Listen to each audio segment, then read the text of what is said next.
Friends, if you guys also want to check recent login devices in your Google account, then this video is for you guys.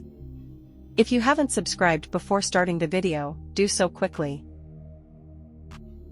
All you have to do is open your Google or any browser and search for your My Account google.com.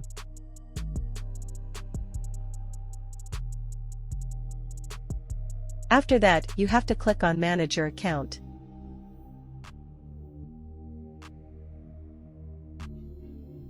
After that, your account will be opened here and you have to click on your top security. After clicking on security, you have to scroll down.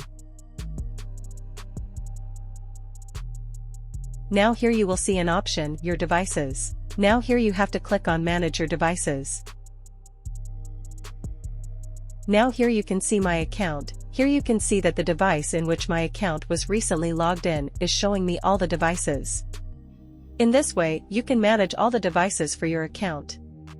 And you can also log out your account from any device. To log out, click on any device from which you want to log out.